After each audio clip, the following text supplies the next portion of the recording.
Good morning. I want to first of all start by thanking Tamara Tolson, Lori Michaels, and John Bennett for inviting me here today. It's delightful to be back in Aspen. What a beautiful community and how wonderful it is to see all of you. I also want to thank Dr. Dan Messier for her very inspiring talk this morning. I think it set a wonderful stage for our conversation today about collective impact and what it means to really devote your time and attention for your community and those that are least served by your community. So thank you for that. And this is really a special time for me because I'm here with colleagues that I admire so tremendously and that have been very instrumental in this work around collective impact. From a colleague here at FSG and Strive, who really kind of helped to begin this movement in terms of naming it for us and talking about what this could mean for other communities around the country, as well as colleagues like Dan Cardinale and Eric Nee and Karen Pittman and Ken Thompson. It's an incredible lineup today, so thank you. I first want to ask you all to give yourselves a round of applause for being here, because this means a lot for this community, not only to bring around the table those partners that have already signed up for this effort, but there are obviously many more people here beyond that group. So wonderful to have everybody here. Many years ago, farmers and landowners and learned men and some shady characters got together to invest in a long-term effort. They had a needle-moving ambition. They wanted to do something very significant. It wasn't too pretty. There were fist fights, there were insults that were hurled, there were duels, but they were determined to succeed, and they knew that their collaboration really mattered. This was the founding of our country. So when we think about collaboration, some of us are actually great at collaboration, but I think for most of it, I think it actually is true. It's not particularly natural to us. It's hard to do. But somehow, sometimes we find moments in the work we must do where we know that the work cannot be done unless we collaborate and do it together. This was certainly true for our founding fathers and mothers, and we've all benefited from their sacrifice. We also know collaboration isn't new. It's been around for a long time. We can go back to the settlement movement as one early form of collaboration where people came together to try to address issues of poverty in their communities. We also know there are many types of collaborations. When you look at any given community, there are many collaborations already occurring. I'm sure there are dozens and perhaps hundreds happening right here in the Aspen community and the Aspen broader community today. We did a look many years ago at Seattle to see how many collaborations are actually occurring just in Seattle alone. We found about 500, and then we stopped counting. So obviously there's a lot of collaboration occurring. This is not new. So what is it that's unique about this notion of collective impact? Why has this taken on such a movement in this country? I would say there are a few things that are unique about it. One is the desire to move the needle across a whole community. So not basically saying, for my organization, I want to do this, for my small community, I want to do this, but saying across a whole community, I have a big goal that I want to achieve. Second, a recognition that it's a long-term effort, that it's not a 3-year effort, it's not a 4-year effort, it's a 10-year effort, and sometimes longer to make the change happen. Also, the commitment to using data to both set the agenda and to improve, and a commitment to engaging the whole community as a part of the solution. And then I think most importantly, the recognition that it's not just about bringing a set of actors together, nonprofits all together or government together to solve these issues. It really requires efforts across sectors. Multiple sectors have to come together, working together. We've seen this approach applied to a variety of issues. Certainly environmental sustainability is an issue, education, crime, health, and many others.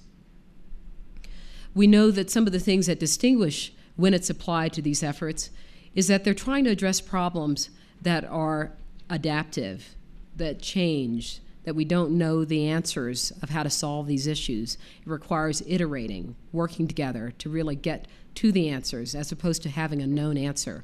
So that's one thing that's distinctive about why this type of collaboration is essential for actually getting to the right approach.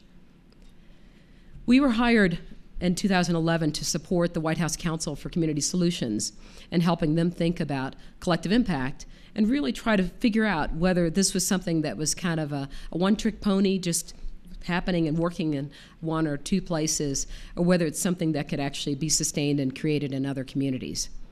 And as we looked around the country, we found a dozen communities that had used these kinds of approaches to achieve success. We set what we felt was a pretty high bar for saying, what's a needle mover? And we said it's got to be at least 10% change around a community-wide metric. And if you think about that from the standpoint of a graduation rate or a significant health statistic, that's actually hard to do. So we set a high bar. I'm sure there are more than a dozen at this point, and I'm sure there were more than a dozen back then. We found the dozen, and I'd like to just tell you about one, just by way of example. So I'm going to speak very briefly about Nashville, which started in 2002. Graduation rates were there about 60%. School attendance was terrible. There were about 175 nonprofits that worked together regularly to try to work in the school system, and yet this is where the community had gotten to. Well, the business community in this case said, this is not acceptable for our community. And they commissioned a study to say, what's actually happening around these issues? And they saw the things that were going on in terms of people not working together. And out of that work, the mayor's office put together a children's plan to really look at what needs to happen for children in the community. At the same time, they formed an organization called Alignment Nashville to really look at how could efforts in Nashville work more closely together to make progress. Through this collection of efforts, they grew graduation rates by 20%. They reduced truancy by 35 to 40%. I would say looking at efforts like Alignment Nashville, looking at Strive, looking at Ready by 21, looking at all of these efforts, we know that collective impact requires commitment, but it also requires a plan to do it well. This is not easy work to do and accomplish. We saw 5 things that really came together to say these were some of the common ingredients across these needle movers that were important. Effective leadership and governance, I would say, was one of the first. The right leadership makes a big difference, just as if you're starting a business or any nonprofit, if you got the wrong leader, the wrong organization, it's hard to make that work. And the right leadership is about leadership that has the influence, that has the community's trust and respect, and can really hold a torch to get people to come along and be present and to show up on a continuing basis. But you also need that leadership that performs what's called the backbone role, where you're also providing facilitation, convening, and those kinds of day-to-day work of bringing people around the table to work together. You need a shared vision and agenda, and that shared vision has to be clear to everybody. What actually are you trying to do? And what's your path for getting there? What are the mileposts along the way that say that you're going to get to success? You have to have agreement on that roadmap. The hardest part about collective impact is this notion of deliberate alignment towards common resources, people working together. And we know that in terms of deliberate alignment, that you need to be looking at data, thinking about data, and looking at what the data is telling you, and then continuously improving. So this notion of continuous improvement is at the core of collective impact. Finally, we know the capacity and structure matters. You've got to have dedicated people that are focused on these efforts to really succeed, and you have to have the funding to actually do the work. This work can't be done for free. I'm going to skip ahead and stop here for just a moment. We believe very strongly that collective impact is dependent on 2 things to really succeed. It's a combination of what we would call technical expertise, and it's a combination of what we would call community expertise. So when we think about technical expertise, there's a part of that technical expertise that's local. What do we know about what happens in terms of data for a given community? What do we know about this Aspen corridor in terms of what's working, what can work, what does the data tell you is successful and possible in this corridor?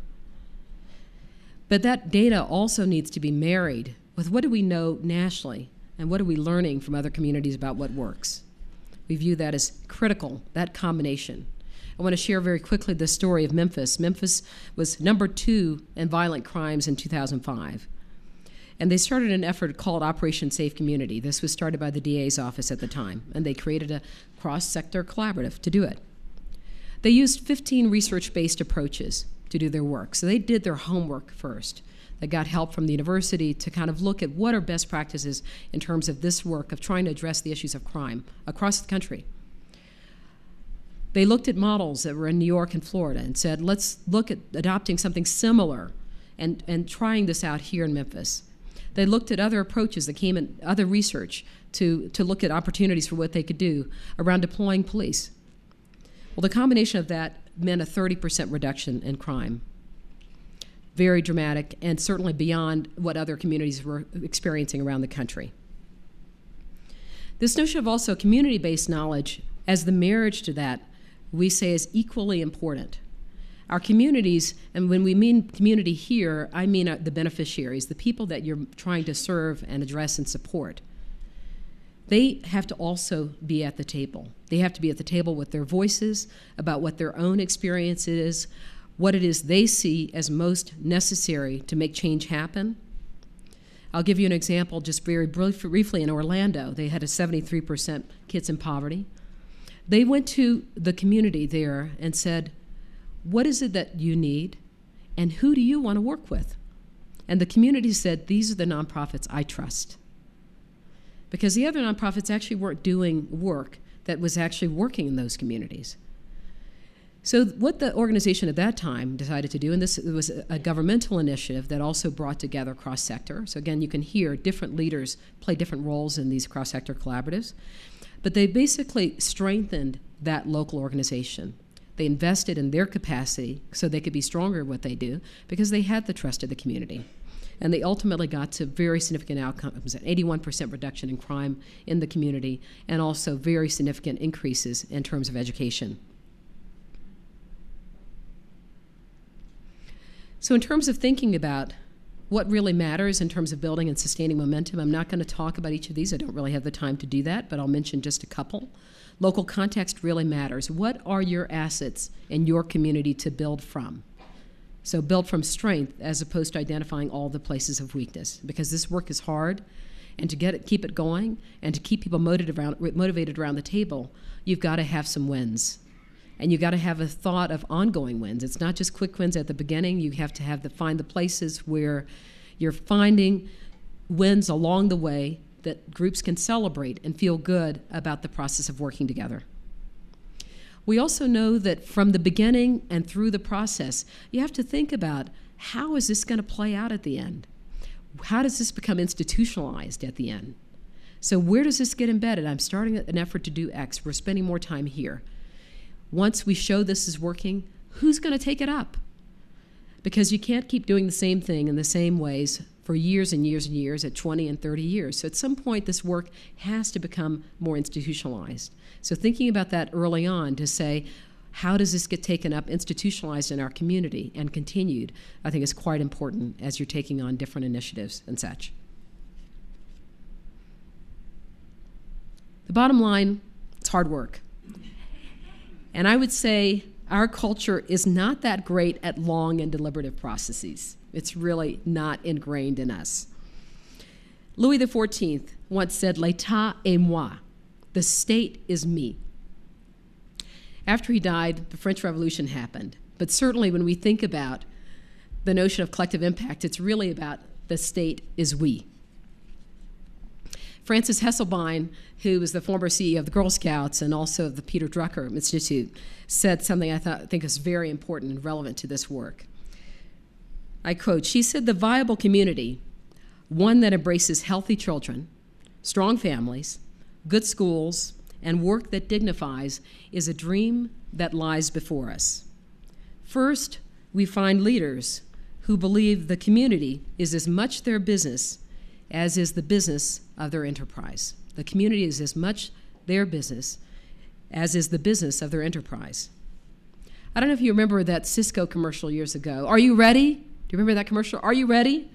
So are you ready to make the community your business and to do the barn raising that's necessary to make change happen for the children, youth, and families in this community? And what will you commit to do to make it happen? Thank you.